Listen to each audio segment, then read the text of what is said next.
జన్మలో ఒక్కసారే అవుతుందండి పెళ్ళి అనేది, ఒక్కసారే అవుతుంది పెళ్ళి, మళ్ళీ మళ్ళీ చేసుకునేది కాదు. దాన్ని ఎంతో వైభవంగా చేసుకోవాలి. వైభవం అంటే మన దృష్టిలో వైభవం ఎంతో గొప్పగా చేయడం అంటే ఓ 10,000 మందికి భోజనాలు పెట్టి 5 లక్షలు పెట్టి లైటింగ్లు పెట్టి ఓ ₹1,00,000 మందు కాలు పాల్చి ఓ బ్యాండ్ మేడం పెట్టి ఇవి చేస్తే గొప్ప అని మనం అనుకుంటాం. అది గొప్ప కాదండి. ఐశ్వర్యం ఉంటే ఎంతైనా చేసుకోవచ్చు, తప్పు లేదు.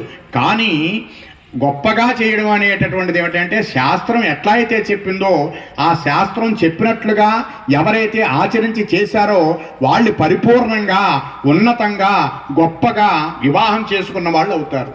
ఎందుచేత ఆ దంపతులిద్దరూ కూడా నిండు 100 ఏళ్ళు ఆనందమయ జీవితం గడపాలని మనం పెళ్లి చేస్తున్నాం.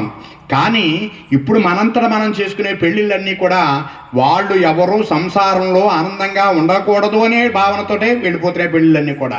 ఎందుచేత మంత్రం పూర్తిగా చదవనివ్వం, మా పంతులు గారిని పక్కకి గెంటేస్తూ ఉంటాం, మంత్రాలు చదవనివ్వం, ఇంకా రకరకాల వ్యవస్థ అంతాని ఇంతే వీడియో వారే చెప్పేస్తూ ఉంటారు ఎలా చేయాలో కార్యక్రమాలన్నీ. తప్పుగా అనుకోకండి బాబు. ఎందుచేతంటే మనం వీడియో వారికి 2 లక్షలు ఇస్తాం కాబట్టి అవి జాగ్రత్తగా తీయించుకోవాలి. పంతులు గారు 10,000కి వచ్చేస్తారు కాబట్టి ఇలా చదవకపోయినా పర్వాలేదనే భావన. కాబట్టి చాలా పొరపాటు ఉంది. ఎందుచేతంటే పెళ్లికి వేదమంత్రాలు ఎంతో ముఖ్యం మనకి. మంగళసూత్రము, తలంబరాలు, పండితులు, మంగళవాద్యాలు ఇవి ఉండాలి. ఇవి లేకపోతే పెళ్ళి ఉండదు. కాబట్టి ఈ మంత్రాలన్నీ దేనికి? వాళ్ళు ఇద్దరు కూడా నిండు 100 ఏళ్ళు సంతోషంగా ఉండాలని మనం చేయించుకుంటున్నాం. కానీ అది ఆ తంతు అక్కడ జరగకపోతే ఏమవుతుంది? వాళ్ళకి అశాంతి తప్ప శాంతి అనేది ఎక్కడా కనపడదు మనకి. అందుచేతే కుటుంబాలలో ఎన్నో కలహాలు వస్తూ ఉన్నాయి, దెబ్బలాట్లు వస్తున్నాయి, విడిపోతూ ఉన్నారు.